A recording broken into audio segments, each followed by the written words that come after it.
میں اس کو تھوڑا سا سمجھاتا ہوں. دیکھو اللہ نے جو احکامات نازل فرمائے ہیں وہ دو طرح کے ہیں. ایک تو وہ احکام ہیں جن کا حکم کیا اور ان کا کرنے کا طریقہ بھی بتلا دیا کہ یہ عبادت کرنی ہے، یہ کام کرنا ہے اور اس کام کو کرنے کا طریقہ یہ ہے. دوسری قسم کے احکام وہ ہیں کہ جن کو کرنے کا اللہ نے حکم تو دیا ہے لیکن ان کو کرنے کا طریقہ کیا ہے، ان کی شکل کون سی ہے، طریقہ کون سا ہے، یہ بیان نہیں کیا ہے. سمجھ گئے؟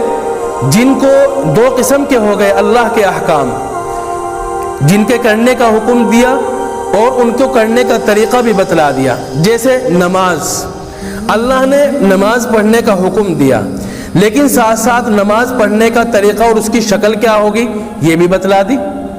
فجر میں 2 رکعت ہے، ہاتھ اٹھائے جائیں گے، اتحیات میں بیٹھیں گے وغیرہ وغیرہ جو جانتے ہیں. ظہر کی نماز پڑھنے کا طریقہ بھی بتلا دیا. اسی طرح روزہ ہے، اللہ نے روزہ رکھنے کا حکم دیا، کس طرح رکھنا ہے، کب رکھنا ہے، کتنی دیر تک رکھنا ہے یہ بھی بتلا دیا ہے. اللہ نے حج کرنے کا حکم دیا تو اور حج کا طریقہ بھی بتلا دیا.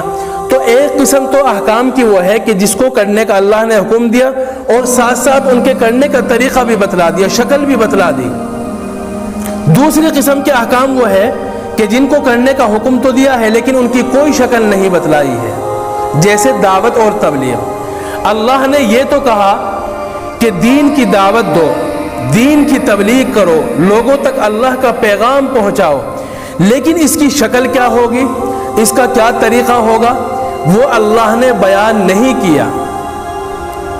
یہ نہیں کہا کہ صبح کے وقت میں کرو، یہ نہیں کہا کہ شام کے وقت میں کرو، اتنا کرو، اتنی منٹ کرو، اتنی منٹ نہ. تو اللہ نے کوئی شکل اور طریقہ نہیں بتلایا ہے. کیوں نہیں بتلایا ہے؟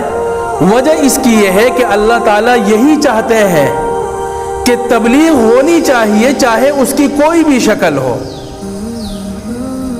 کسی بھی شکل سے ہو، بس دین کی دعوت ہو.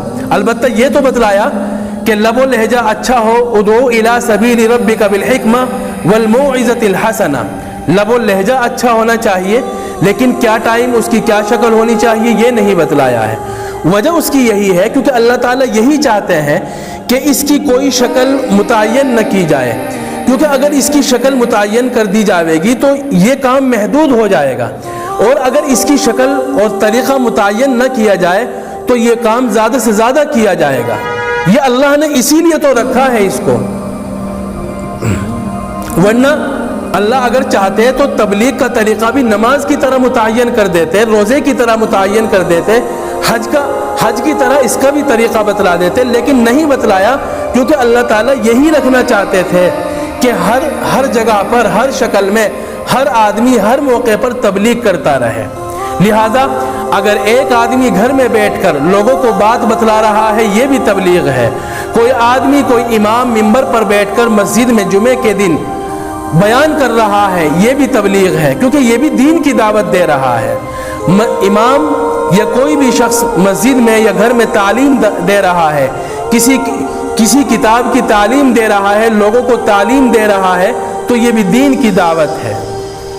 دوستوں میں بیٹھ کر اگر دین کی بات کر رہا ہے تو یہ بھی دین کی دعوت اور تبلیغ ہے، اور یہ اللہ کے کام اور اللہ کے حکم جو تبلیغ کے تعلق سے ہے اس کو پورا کر رہا ہے.